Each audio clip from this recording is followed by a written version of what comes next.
Hi friends, welcome to our channel. స్త్రీకి ఆ 6 చోట్ల ముద్దు పెడితే జన్మలో మర్చిపోలేరు. మొదటి ముద్దు జీవితంలో ఎప్పటికీ గుర్తుగా ఉంటుంది. ఈ ముద్దుల్లో కూడా చాలా రకాలుగా ఉన్నాయి. ముద్దు పెట్టుకునే వ్యక్తి తన 2 పెదవులతో తన భార్యకు లేదా ప్రియురాలికి ముద్దు పెట్టినప్పుడు తన శరీరంలోని వివిధ భాగాలు సున్నితంగా స్పందిస్తాయి. మొదటి ముద్దు పెట్టినప్పుడు స్త్రీ పురుషుల శరీరంలో అనేక రకాలైన వణుకు పుడుతుంది. ప్రేమ ఎక్కువైనప్పుడు ఈ ముద్దుల వర్షం ఎక్కువగా ఉంటుంది. అయితే స్త్రీ శరీరంలో 8 ప్రదేశాల్లో స్త్రీ పురుషులు ముద్దులు పెడుతూ ఉంటారు.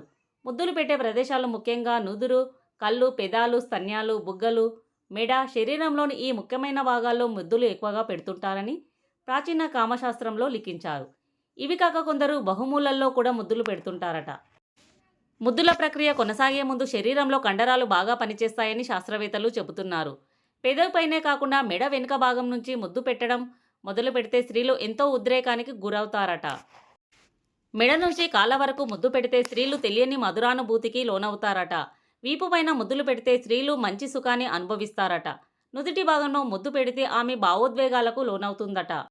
స్త్రీ యొక్క స్తన్యాల మీద ముద్దు పెడితే ఆమెకు వల్లంతా పులకరించి ఏదో మత్తుగా అనిపించి శరీరమంతా తిమ్మిరి తిమ్మిరిగా అయ్యి పురుషుడి నుంచి మంచి కైపు లాంటి శృంగారాన్ని కోరుకుంటుందట. స్త్రీ యొక్క బొడ్డును గనక ముద్దాడితే ఆమె చచ్చినా మీ చెయ్యి వదలదట. కామాన్ని రేపే నాడులు స్త్రీకి స్తన్యాలు, పెదాలు, బొడ్డు ఈ 3 చోట్ల అధికంగా ఉంటాయట. అందుకే స్త్రీకి ఈ 3 చోట్ల ముద్దులు పెడితే ఆ పురుషుణ్ణి అస్సలు వదలదట. ఫ్రెండ్స్, ఈ వీడియో కనుక మీకు నచ్చినట్లయితే ప్లీజ్ లైక్ చేసి మా ఛానల్ని సపోర్ట్ చేయండి. అలాగే ఇలాంటి మరెన్నో ఇంట్రెస్టింగ్ వీడియోల కోసం మా ఛానల్ని సబ్స్క్రైబ్ చేయండి. Thanks for watching.